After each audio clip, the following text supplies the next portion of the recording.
très abondamment. Ce soir, nous sommes là avec un thème qui nous est donné.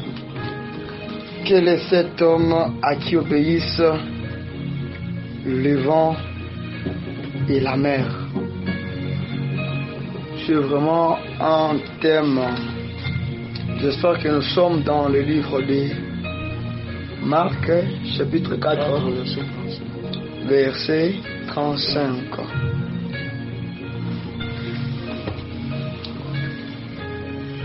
Ce qui m'étonne souvent dans ce que nous venons de lire, ce n'est pas premièrement ce que le vent et la mer se sont élevés au milieu de la mer, mais ce qui m'étonne plus souvent dans ces écritures, dans ces passages, c'est que lorsque Dieu créateur, lorsque Jésus s'est réveillé, il a menacé le vent et la mer. C'est que au lieu que le disciple commence à adorer Dieu, à glorifier ce qui s'était passé, les disciples s'étonnent. Or, quand on reçoit un miracle, quand on reçoit une bénédiction, la première des choses, c'est qu'on doit d'abord adorer Dieu. Qu'on doit commencer d'abord à glorifier suite à ce qui vient de se passer. Mais ce qui m'étonne plus souvent, c'est que lorsque Jésus s'est élevé, lorsqu'on l'a réveillé, Jésus a menacé le vent et la mer. À la place que le disciple commence à louer, à glorifier ce qui venait de se passer, les disciples ont commencé à regretter. Ils ont commencé à s'étonner. Pourquoi ils s'étonnaient? Parce que ce qui venait de se produire, c'était dépassant à leur niveau. C'est-à-dire, ça dépassait l'entendement et le niveau du disciple. Or, lorsque Jésus s'est réveillé, il n'a pas attaqué le vent et la mer comme un prophète, comme un pasteur, mais Jésus a attaqué, a menacé le vent et la mer comme un Dieu créateur.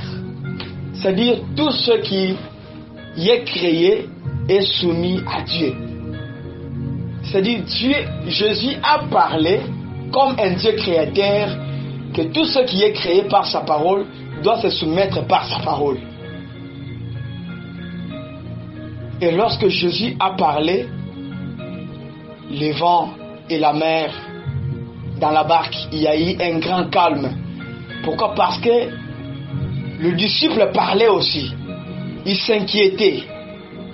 Il s'étonnait. Parce qu'il périssait déjà.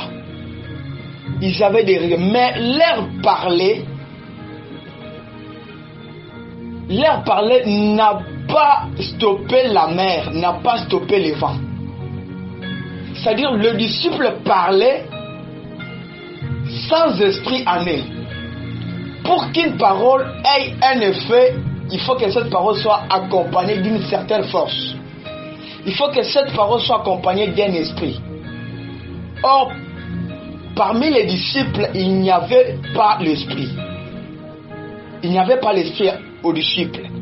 Voilà pourquoi les disciples pouvaient parler que la mer nous menace, la mer nous tourmente, il y a les flots qui se jettent, il y a un grand tourbillon dans la mer. Pourquoi? Parce que il n'avait pas l'esprit. Or, quand une parole sort et que cette parole n'est pas accompagnée d'un esprit, cette parole n'a aucun effet. Cette parole n'a aucun impact. Yes. Pour que la parole ait l'impact, ait des effets, il faut que la parole soit accompagnée de l'esprit. Or, parmi les disciples, il n'y avait pas l'esprit. Mais quand celui qui avait l'esprit s'est réveillé, lorsqu'il a parlé, il y avait déjà un esprit qui accompagnait la parole. Et les vents et la mer n'ont pas cessé, non pas parce que Jésus avait parlé, mais parce que la parole qui était sortie à Jésus était accompagnée d'un esprit, était accompagnée d'une puissance. Voilà pourquoi les vents, la mer se sont calmés automatiquement. Pourquoi? Parce que celui qui s'était élevé était un Dieu créateur. Or, le Dieu qui créait au commencement, avant qu'il ne commence à créer, l'Esprit de Dieu était déjà là, se mouvait au-dessus des eaux. C'est-à-dire, lorsqu'il a commencé à créer, il a existé toutes choses.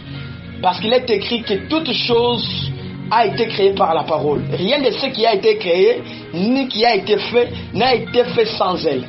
Et lorsque Jésus a parlé, il avait l'Esprit. L'Esprit a accompagné la parole, et le vent et la mer se sont calmés. Pourquoi? Parce que c'était le Créateur qui parlait. C'était le Créateur qui parlait. J'aimerais finir déjà. J'aimerais finir. Ce qui venait de se produire, c'était des passants.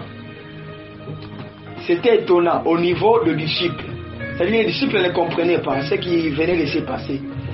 Et là, j'aimerais déjà informer à quelqu'un que Dieu n'a jamais fait un miracle. Yes. Ce qui est un miracle, c'est pour les hommes, mais pour Dieu, ce n'est pas un miracle. Amen. Si Dieu opère un miracle, c'est-à-dire il y a quelqu'un qui est au-dessus de Dieu. La manière d'opérer, c'est-à-dire la manière que Dieu opère les choses, pour Dieu, c'est naturel. Dieu voit ça naturel pour Dieu. Mais pour nous les hommes, nous croyons et nous voyons cela surnaturel, au-dessus. Parce que ça nous dépasse nous. Mais ce que Dieu fait, ça ne nous dépasse pas. Parce que si ça dépasse Dieu, c'est-à-dire Dieu a fait un miracle. Or, ce que Dieu fait naturellement, nous les appelons miracles. Nous les appelons surnaturels. Ce que Dieu fait naturellement. C'est à moi ça, j'ai conclu. Ok, merci beaucoup, merci beaucoup. Je crois que ce soir, on est tellement bénis par cette parole.